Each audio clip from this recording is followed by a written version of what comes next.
Welcome to the home of the defending State 2 AA champions of Madison Warhawks. It's Tommy Morris, Christian Pedersen, Nolan Laxton here. We're going to give you our top 10s. What are we here for? It's our first podcast. Football season is back, baby! Yeah, let's go! So now that everyone here is scared of Christian, we will make sure to get you our top 10s. We'll start with number 10, guys. We've got Lincoln at number 10 in our first poll. What do we think about them? Skill, skill, skill. The question is the O-line, the D-line. The answer is that everybody in the positions there, they're going to produce a lot of yardage. And I do think that their success from 7-on-7, winning all those championships, will carry on to the real football season. I feel like they're going to get a lot of W's and compete for a title this year. Hey, a new running back in town. Seriously. For Lincoln. Kenyon Sims. Number 9, we have got Oceanside. Oceanside. Guys, what do you think of the Fires? Dude, Mekhi Lennon, the defense, the big men inside. Oceanside had, let's call it a little bit of a down year last year. Let's call it a bounce back year this year. They're going to smack some people. Yeah, you know, Oceanside's always going to have athletes. They're going to continue to have a great coaching staff. And, you know, they have a history of winning, and last year falling off a little short early in the Open Division playoffs. They're going to bounce back. Let's see Donovan Lay just 10 pancakes a game. Let's see that. Let's have that be the best. We'd love that. Yeah, We'd let's love go. that. More like 10 pancakes. Series. Number 8, we've got Torrey Pines sitting in the north. The Falcons. Now, the Falcons had a little bit of a weird. You can't scout them really well on passing lead. They're a running team. They're a wing team. Get the big guys in. Coach called it a, you know, oh, we're trying to bring a bunch of monster trucks to a race. It's going to be a big rally. This team's going to hit. This team's going to stay inside. This team's going to smash people. Downhill running. It's going to be a great year for Torrey Pines. Yeah, I think that, you know, the wing T offense, they have that mastered, and they're going to continue to have success like they always do, and look forward to seeing them compete for a title this year as well. Yeah, I like seeing the running plays, man. All you kids in your spread offenses trying to pass the ball all the time. Us old guys, we like to see the ball run. I form, double tight, pound it up the middle. All right, going on number 7. We're still in North County. San Marcos, the number 7 team on our list. This is an interesting team to me. They have Kyle Phillips, crazy talked about. They've got people. They just don't have the known. We have not seen San Marcos make a statement win in the last couple of years of really like, we're here to be the best team in the county. I think we're going to see that this year. Yeah, you know, Kyle Phillips is definitely going to have that team ready to go, and you know, he's going to get a lot of attention, but I look forward to see the other guys that step up and, you know, compliment him well during the season. And here's a team that has not been this far down on the list in a while. It's number 6 Cathedral. A lot of turnover in the roster this year, guys. Are they able to step up to live with the expectations last year? Obviously not last year, but play well like they did in the past. Well, it's going to be a new set of playmakers for Cathedral Catholic this year, but I don't think that's ever going to be an issue or ever has been an issue for this school. It just every year, Coach Doyle replenishes, refills, send them back out. I mean, how can you question it? The Dons are gonna make it a tough year for anybody to dethrone them as state champions. So yeah, number 5 feels a little weird, but I think they've got plenty of room to grow. Definitely.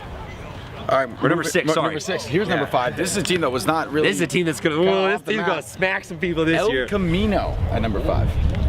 You know, El Camino has Chris Brown. You know, everyone knows about Chris Brown, top running back in San Diego. Not only San Diego, but in the country, actually, if you really think about it. And I feel like he's gonna take El Camino to the next level. I feel like they're gonna compete. They always got good coaches, strong defense, and they're gonna hit people.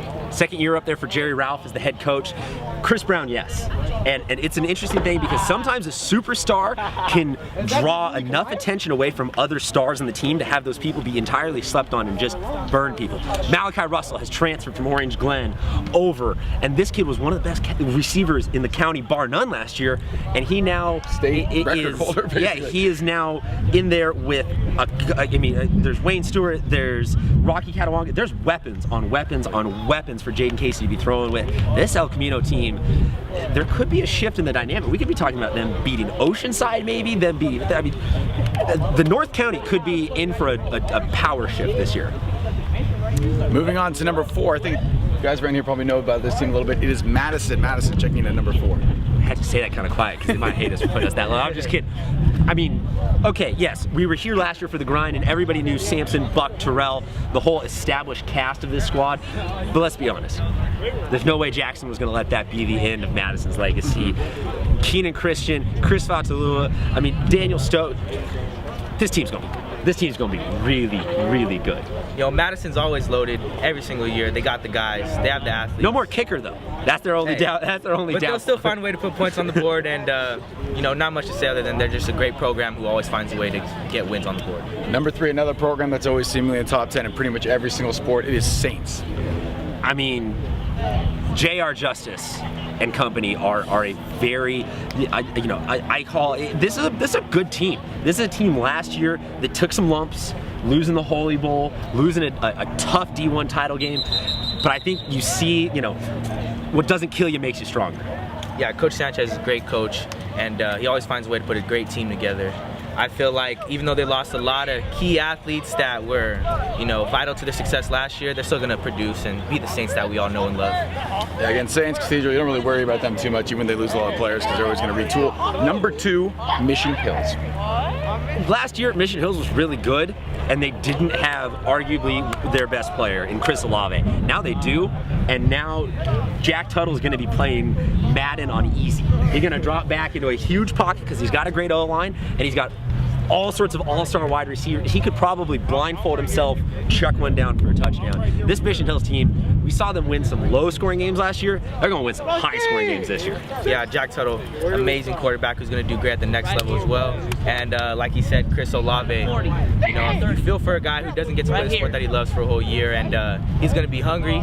He's going to be ready And to they've go. got Sam Dixon and running back. This team is They're loaded. They're loaded. It's an More loaded than some cheesy fries or something like that. Number 1? Yeah, number 1. It's no surprise here. I think we all can guess it. Right now we have Helix. This is at a number surprise 1. for us because usually we hate on Helix pretty hard early in the season, but yes. Isaac Taylor Stewart transferring in infinitely makes them better, immediately makes them better. But again, this is the same kind of vibe as Saints last year, where they lost some really tough, hardening games that you're going to turn around and then just now have them just lay waste to some people. This is going to be a team that has an O-line of legendary proportion that's going to defend for Carson Baker and give him, he might be the most comfortable pocket passer in the county this season. And Carson Baker, you have that experience of going to a title game and you know what it feels like to be on that end of the losing end. You're sad, but I'm pretty sure he's worked hard all offseason. He's ready to. Is that spoken from true experience, man? I'm sorry. But he's got another chance this year, and I feel like he has a good opportunity. He has the weapons to go get it done. Absolutely. All right, so there's our top 10. We have some others receiving votes, so please go check out the graphic that we're going to tweet out later. Always tweet us. Make sure. Let us know how we got it wrong. Yeah, let us know. Keep us on our toes. You guys are going to stick around for a little bit longer. We're going to get to know some of the kids here. Let you know what the new generation looks like. I will get out of your guys' hair and out of the way. I want to remind everybody the TV show comes back. Not this Friday, but the following Friday. Same people, different name. Southern California Prep Insider this year. Same idea. It'll be fun. Fox Sports West, Prime Ticket, and San Diego. Check your local listings. I would run through every single channel number and every single platform, but we don't have 45 And I don't even know that, so let's do this. You get out of here, we'll talk Madison, and we'll see you guys next week from another location.